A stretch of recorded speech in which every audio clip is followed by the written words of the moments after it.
তো সাহস নাই, সামর্থ্য নাই, সাধ্য নাই যে হাসনাত আব্দুল্লাহকে ওই লেখার নিচে গিয়ে একটু লিখবেন যে আমি কি ফুটবল খেলোয়াড় বা আমি কি মঞ্চের অভিনেতা, যে আমি কি পারফর্ম করছি সাথে সাথে দেখতে পাবে। হাসনাত, তুমি একটু ধৈর্য ধরো, আমি যা কাজ করছি তা দেশের ইতিহাসে কোনোদিন হয় নাই। সে কথা লেখার সাহস তো তার ফেসবুকে নাই। উনার কি সাহস আছে উনি হাসনাত আব্দুল্লাহকে একটা ফোন দিয়ে বলবেন, হাসনাত তোমার কি ঠিক হয়েছে, তুমি আমার ছাত্রের মতো বা মানে তুমি আমার বিশ্ববিদ্যালয়ের ছাত্র, তুমি এরকম ভাষায় আমাকে ধমকালে ফেসবুকে, এই কাজটা কি তোমার ঠিক হয়েছে? স্যারের তো এসব সাধ্য নাই। ঢাকা বিশ্ববিদ্যালয়ের আইন বিভাগের শিক্ষক আমার স্যার আসিফ নজরুল, তিনি বলে বসেছেন সিলেটে গিয়ে যে আমি অনেক কাজ করেছি যা দেশের ইতিহাসে কোনোদিন হয় নাই। আমি দেখছি গত কিছুদিন ধরে স্যারকে নিয়ে খুব বেশি হাসি ঠাট্টা হচ্ছে। একদিকে যেমন হাসনাত আব্দুল্লাহ থেকে শুরু করে সবাই তো ক্রমাগত স্যারকে একটা চাপের মধ্যে রেখেছে, যেমন তেমন প্রকাশ্যে অপ্রকাশ্যে ধমকাধমকি করছে। স্যারের মনটা তো আপনারা জানেন নরম, সে প্রমাণও আপনাদেরকে দেব একটু পরেও আবার। তো সেই নরম মন নিয়ে স্যার এসব সকল গঞ্জনা সয়ে বেড়াচ্ছেন। এর মধ্যে তিনি বলেছেন যে তিনি এমন কাজ করেছেন, তিনি তো চমক দেখানো লোক, ঠিক না? তিনি করলে দেশের ইতিহাসে হয়েছে এমন কাজ করবেন কেন বলুন? তো আসিফ নজরুল এমন এক কাজ করেছেন যা নাকি, অনেক কাজ করেছেন এমন যা নাকি দেশের ইতিহাসে কোনোদিন হয়নি। আমি দেখছি সামাজিক যোগাযোগ মাধ্যমে উনার এই চমৎকার কথাটি নিয়ে ভীষণ হাসি ঠাট্টা হচ্ছে। হাসি ঠাট্টা এমন কি হচ্ছে, তিনি এই কথা বলতে সিলেটে গেলেন, তো সিলেটের এক অনুষ্ঠানে গিয়ে এই কথা বললেন এবং সুযোগ পেয়ে সরকারি সফরের অংশ হিসাবে সরকারি আসনে বসে পুলিশ প্রহরায় নৌকায় করে তিনি রাতারগুল এলাকা পরিদর্শন করে এলেন।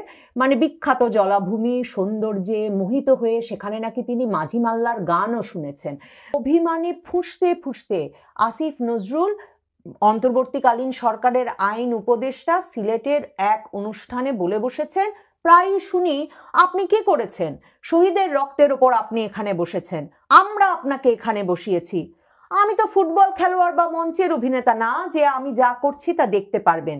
আমি কি করছি তা আমার কাজের মধ্য দিয়ে দেখতে পারবেন। আমি অনেক কাজ করেছি যা বাংলাদেশের ইতিহাসে কোনোদিন হয়নি। আপনারা ভাবছেন স্যার হঠাৎ কার ওপর অভিমান করলেন? আসিফ নজরুল অভিমান করেছেন হাসনাত আব্দুল্লাহর ওপর। হাসনাত আব্দুল্লাহ সপ্তাহ দুয়েক আগে যখন গণ অধিকার পরিষদের নেতা নুরুল হক নূর মানে ভিপি নূর বেধড়ক মার খেলেন ঢাকা শহরের সেনাবাহিনীর হাতে, তখন আসিফ নজরুল ফেসবুক স্ট্যাটাস দিলেন, নুরুল হক নুরুর ওপর আক্রমণের তীব্র নিন্দা ও প্রতিবাদ জানাই। হাসনাত আব্দুল্লাহ আসিফ নজরুলকে যারা বসিয়েছেন ক্ষমতার আসনে, সেই হাসনাত আব্দুল্লাহ এসে তার ওই ফেসবুক স্ট্যাটাসের নিচে লিখলেন, স্যার ভং ধরেন, ভং ধরবেন না, আপনার কাজ নিন্দা করা, আপনাকে যে কারণে বসিয়েছি আপনি সেই কাজ করেন। এহেন উত্তর হাসনাত আব্দুল্লাহর তো ফেসবুক জুড়ে দাবানলের মতো ছড়িয়ে পড়লো।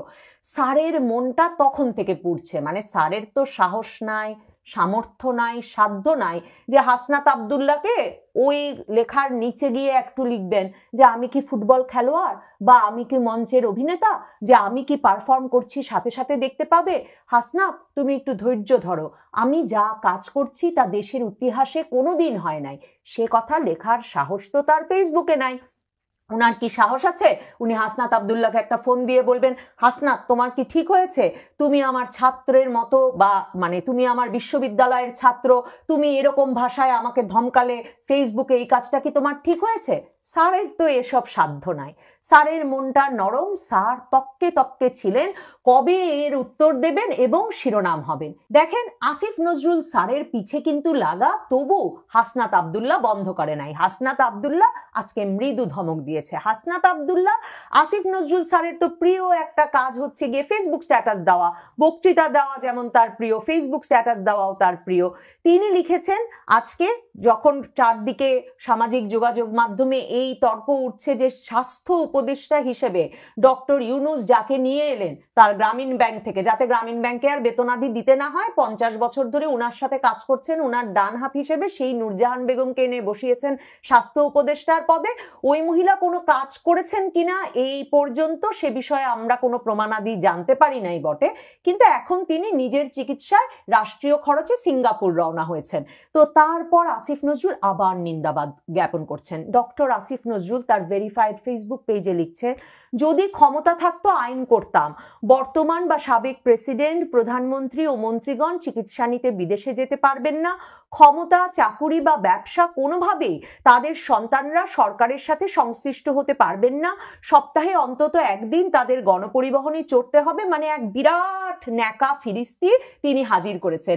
এই ফিরিস্তি পড়লে আপনার মনে পড়ে যাবে, আমি এই ভিডিও ক্লিপটা আজকে অনেক খুঁজলাম আপনাদের শোনাবো বলে, কারণ এটা তো একটা মানে নানা রকম আসিফ নজরুলের কীর্তি কত রকম করছেন উনি, তার প্রমাণাদি উপস্থাপনের একটা বয়ান তৈরি করতে চাচ্ছি। তো সেখানে অনেক খুঁজেছি, হয়তো আপনারা অনেকেই সেই ভিডিও ক্লিপ দেখে থাকবেন। হায় আল্লাহ খালেদ, আমি যদি বিশ্বাস করেন, আমি যদি কোনোদিন সরকারে বসতে পারতাম, 2 সপ্তাহে আমি ট্রাফিক সমস্যার সমাধান থেকে বাংলাদেশের আরো জানি কি কি কি কি সমস্যার সমাধান তিনি করে ফেলতেন বলে এক লম্বা ফিরিস্তি তিনি হয় তার প্রিয় সাংবাদিক খালেদ মহিউদ্দিন, না হলে তার প্রিয় সাংবাদিক জিল্লুর রহমান, এই দুজনের কারো একজনের সঙ্গে কথোপকথনে বলেছিলেন। এই ক্লিপ কিন্তু কিছুদিন পরপরই দেখি ভাইরাল হয়, মানে সারফেস করে সামাজিক যোগাযোগ মাধ্যমে। কারণ যিনি দেখেন তিনি নিশ্চয়ই হায় আল্লাহ আসিফ নজরুল স্যার আপনি কি বলেছিলেন আর কি করছেন এটা বলে চমকে ওঠেন। এখন হাসনাত আব্দুল্লাহ খুবই মানে এই সেদিন ধমকেছেন স্যারকে প্রকাশ্যে। এবার তিনি স্যারের ওই স্ট্যাটাসটা শেয়ার করে শুধু লিখেছেন আচ্ছা, মানে হাসনাত আব্দুল্লাহ এক রকমের আঙ্গুল তুলে বলে দিচ্ছেন আমি দেখছি আপনি কি করছেন আর আপনি কি লিখছেন। কারণ হাসনাত আব্দুল্লাহ তো স্পষ্ট করে বলে দিয়েছেন আপনাকে যে জন্য বসানো হয়েছে আপনি সেই কাজ করেন, ভং ধরবেন না স্যার। কিন্তু আসিফ নজরুলের কাজই তো ভং ধরা। ধরেন মনে আছে আসিফ নজরুল যে তার মনটা যে নরম, এই বিষয়টা যে বলছিলাম, আসিফ নজরুল হচ্ছেন সেই আসিফ নজরুল যেই আসিফ নজরুল নিজে কিন্তু তার ফেসবুক স্ট্যাটাসে প্রথম তার মনের মধ্যে নরম নদী এই শব্দটা উল্লেখ করে বললেন, মনের মধ্যে তার নরম নদী উতলে ওঠে যখন তিনি বঙ্গবন্ধু সহ শিলা আর তার মধ্যে যেমন প্রেমময় সম্পর্ক, সেরকম প্রেমময় একটা সম্পর্কের সংসারে ছবি দেখেন বঙ্গবন্ধুর। তো ফেসবুকে স্ট্যাটাস দিয়ে আসিফ নজরুল মুজিব বর্ষের সময় লিখেছিলেন মুজিব বর্ষ লাগে না তার বঙ্গবন্ধুকে মনে করতে, তার নাকি অসমাপ্ত আত্মজীবনী পড়লে হু হু করে কান্না আসে, চারবার তিনি কেঁদেছেন আর কেঁদেছেন। আর বঙ্গবন্ধুর সঙ্গে যখন তিনি ফজিলাতুন্নেসা মুজিব, রেহানা, হাসিনা, রাসেলের ছবি দেখেন তখন তার বুকের মধ্যে নরম নদী উতলে ওঠে। তো বুঝুন এই ডক্টর আসিফ নজরুলের কথা আপনি আমি হাসনাত আব্দুল্লাহ কেউ বিশ্বাস করে? আসিফ নজরুলকে হাসনাত আব্দুল্লাহরা কেন বিশ্বাস করেন না তার একটা বিরাট কারণ। হাসনাত আব্দুল্লাহরা বলেন, মনে করেন, সন্দেহ করেন যে এই আসিফ নজরুল 3-4 তারিখের দিক থেকে মানে 5ই আগস্টের আগে থেকেই সেনা প্রধানের সঙ্গে দেন দরবার শুরু করেছিলেন একটা সরকার গঠনের জন্য, এবং সেই সরকারে তার প্রধান উপদেষ্টা হওয়ার খায়েশ ছিল। আর সেনা প্রধানও এমনকি নাকি হাসনাত আব্দুল্লাহদের সঙ্গে 8 তারিখ পর্যন্ত দেন দরবার করেছেন যে যাতে ডক্টর ইউনূসকে প্রধান উপদেষ্টা না বানিয়ে আসিফ নজরুলকে বানানো হয়। এখন এহেন আসিফ নজরুল আবার জিল্লুর রহমানের সাথে এক অনুষ্ঠানে গিয়ে দেখছি আরেকটা ক্লিপ দেখলাম তার, যেখানে তিনি বলেছেন যে ওয়াকার ভাই খুবই ভালো লোক, ওয়াকার ভাই সব সময় হাসিনার আত্মীয় হওয়া সত্ত্বেও বিপ্লবে একটা গুরুত্বপূর্ণ ভূমিকা রেখেছিলেন, তার ভূমিকা ছাড়া কিছুই সম্ভব হতো না। এবং অবশ্যই তার ভূমিকা ছাড়া তো মানে সরকার গঠনে একদিকে যেমন আসিফ নজরুলের ভূমিকা ছাড়া ক্যান্টনমেন্টে সরকার গঠনের ব্যাপারটা যেত কিনা তা নিয়ে প্রশ্ন আছে, আবার প্রশ্ন আছে ওয়াকারুজ্জামানের ভূমিকা ছাড়া কি আসিফ নজরুল এই সরকার গঠনের কেন্দ্রে আসতে পারতো কিনা। তো দেখেন মনে আছে ওয়াকারুজ্জামান প্রথম সংবাদ মাধ্যমের সামনে এসেই কিন্তু সেনাপ্রধান বলেছিলেন যে কারা কারা আছে তার সঙ্গে আলোচনায় আছেন জামায়াতে ইসলামীর আমির, বিএনপির নেতাবৃন্দ, এবং বলেছেন যে ডক্টর আসিফ নজরুল আছে, তাকে ছাত্র তরুণেরা খুবই শ্রদ্ধা করে, তিনিও আছেন।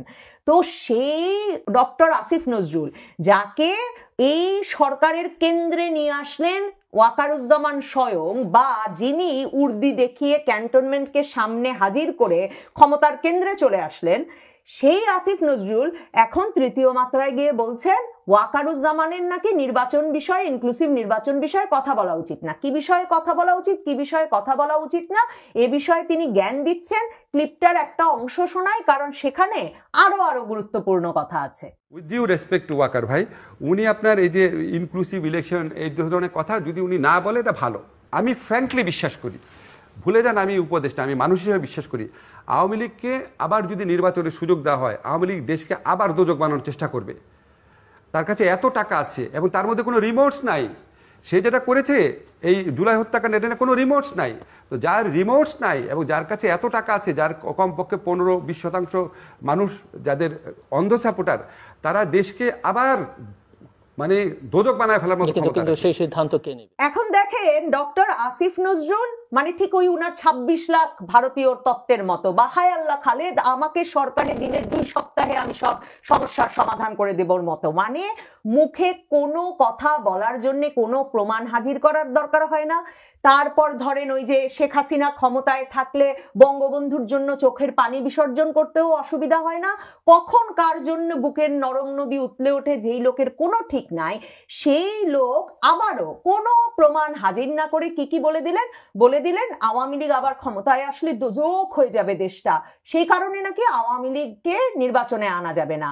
আওয়ামী লীগের কোনো রিমোর্স নাই এবং আওয়ামী লীগের অনেক টাকা, এখন পর্যন্ত কোনো টাকার হদিশ তারা বের করতে পারেন নাই। ওই উনার 26 লাখের মতো দেবপ্রিয় ভট্টাচার্যের একটা সংখ্যা $234 বিলিয়ন আওয়ামী লীগ পাচার করে দিয়েছে, সেই হিসাব এখন পর্যন্ত তারা দিতে পারে নাই যে $234 বিলিয়ন পাচার করে দিলে দেশের বাজেটের কাজ কি করে হলো। এসব কোনো বিষয়ে কোনো উত্তর দেওয়ার তাদের দরকার নাই। ওই যুক্তিগুলো দিয়ে তিনি বলে দিলেন সবচেয়ে ভয়াবহ যে কথা, যে দেখেন 15-20% লোক এখনো আছে যারা আওয়ামী লীগকে অন্ধের মতো সমর্থন করে। কাজে ওয়াকার ভাই কিছুতেই নির্বাচনে আওয়ামী লীগকে আনতে বলার কথাটা ঠিক হচ্ছে না বলে আমি ব্যক্তিগতভাবে মনে করি। ধরেন আমি উপদেষ্টা হিসেবে না, কিন্তু আমি ব্যক্তিগতভাবে মনে করি এই যে কথাটা উনি বললেন এর মধ্যে যুক্তিটা কোথায়? একে তো মানে এই যে একটা দল আসলে দেশ দোজক হয়ে যাবে, উনারা যে কি স্বর্গ তৈরি করেছেন বাংলাদেশে সে প্রশ্ন সাধারণ মানুষ করবে, জনগণ করছে। এর মধ্যে আরো বড় প্রশ্ন হচ্ছে এমনকি হাসনাত আব্দুল্লাহ মনে করেন না উনি কোনো স্বর্গ তৈরি করেছেন বাংলাদেশে। তাহলে কে মনে করে যে উনারা এমন কোনো স্বর্গ তৈরি করছেন যে আওয়ামী লীগ আসলেই দোজক হয়ে যাবে? দোজক হবে কার জন্য? উনার মতো ষড়যন্ত্রীর জন্যে, সেজন্য উনি মানা করছেন। তারপর কোন যুক্তিতে উনি 15-20% মানুষ যেই দলটাকে সমর্থন করে, মানে আওয়ামী লীগের রাজনৈতিক ইতিহাসে 15-20% কোনো হিসাব নাই, মানে আওয়ামী লীগ 40-45-45% নিচে ভোট কোনোদিন পায় নাই, কাজেই ওই হিসাব নাই। তবু ধরে নিলাম 15-20% ভোট। তো এই 15-20% ভোটের লোককে উনি ভোটে অন্তর্ভুক্ত না করার সিদ্ধান্ত নিচ্ছেন কার এখতিয়ারে? কে উনাকে এই ম্যান্ডেট দিয়েছে? এই প্রশ্নগুলো তো ডক্টর আসিফ নজরুলকে উত্তর দিতে হবে। ডক্টর আসিফ নজরুল ক্রমাগত বুঝতে পারছেন যে বিচারপতি তোমার বিচার করবে যারা, আজ জেগেছে সেই জনতা এখন যে কোনো মুহূর্তে জেগে উঠবে। উনার তাই হৃৎকম্প শুরু হয়েছে এখন, তাই রাতারগুলে সিংহাসনে বসে একদিকে মাজিদের গান শুনছেন আর বলছেন আমি তো ফুটবল প্লেয়ার নই, আমি ইতিহাসের নাম করে নেবার মতো কাজ করে গেছি এই বাংলাদেশের জন্য। দেখুন ডক্টর আসিফ নজরুল একদিকে যখন আওয়ামী লীগ অনেক টাকা বানিয়েছে তাই তাকে আসতে দেওয়া উচিত না, তার রিমোর্স নেই এসব বলছেন, তখন তার পক্ষভুক্ত লোকজন মানে যারা বলছেন যে তারাই তো আসিফ নজরুলের মতো ব্যক্তিদেরকে উপদেষ্টা বানিয়েছেন, ধরুন সাংবাদিক ইলিয়াস হোসেন, তিনি গত প্রায় 5-6 মাস হয়ে গেল ক্রমাগতভাবে ফেসবুকে ইউটিউবে এসে বলছেন যে তার কাছে একদিকে যেমন ডক্টর আসিফ নজরুলের সমাজে অগ্রহণযোগ্য বিভিন্ন সম্পর্কের প্রমাণ আছে, ভিডিও আছে, যেগুলো তিনি প্রয়োজনে ডক্টর আসিফ নজরুলের বিরুদ্ধে ব্যবহার করবেন, ঠিক তেমনি তার কাছে প্রমাণ আছে যে ডক্টর আসিফ নজরুল 1000 কোটি টাকা বানিয়ে ফেলেছেন। মানে আমার ধারণা ফেব্রুয়ারি-মার্চের কোনো ভিডিওতে ইলিয়াস হোসেন, সাংবাদিক ইলিয়াস হোসেন কিন্তু এই দাবি করে বসলেন। তাহলে আসিফ নজরুলের এখন 26 লাখের হিসাব উনি না দিতে পারলেও অন্তত উনার বানানো উপদেষ্টা পদে বসে উনার বানানো 1000 কোটি টাকার প্রমাণ দেওয়া উচিত। যে আসিফ নজরুলের যদি নাকি আপনি এখন কোশ্চেন করেন যে আসিফ নজরুল মোটামুটি 1,000 কোটি টাকার মালিক এই মুহূর্তে হয়ে গিয়েছেন, আসিফ নজরুলকে স্বীকার করবেন? আসিফ নজরুলকে আমি যদি এখন এটা বলি সেও এটাই বলবে, কিন্তু এটার জন্য অপেক্ষা করতে হবে। আসিফ নজরুল আসলে কে এটা নিয়ে আমি আরো একটা কাজ করছি। ওইখানে এই গেল 7-8 মাসে আসিফ নজরুল কি কি করেছেন, কোথায় কোথায় ধান্দাবাজি করেছেন, সেগুলো নিয়ে ওই প্রোগ্রামটা যাবে। ওইখানে আপনি জবাব পেয়ে যাবেন যে আসিফ নজরুল আসলে কাদের লোক, আসিফ নজরুল কি করছে। ডক্টর আসিফ নজরুল নানা দিক থেকেই মহা বিপদে পড়েছেন। ইউনূস সরকারে যেই ব্যক্তিরা মহা বিপদে পড়বেন, মানে ওই বঙ্গবন্ধুর জন্য কেঁদে মনের ভেতর বুকের ভেতর নরম নদী উঠে যাদের জীবনে কোনো পার পাওয়ার সম্ভাবনা নাই, ডক্টর আসিফ নজরুল তার মধ্যে একেবারে উচ্চাসনে আছেন। হাসনাত আব্দুল্লাহ মুখের ওপর তাকে যে কথাটা বলেছেন, আমার মনে হয় বাংলাদেশের অনেক মানুষ তাকে এই কথাটা বলতে চান, স্যার ভং ধরবেন না, আপনার যা কাজ আপনি সেই কাজটা করেন।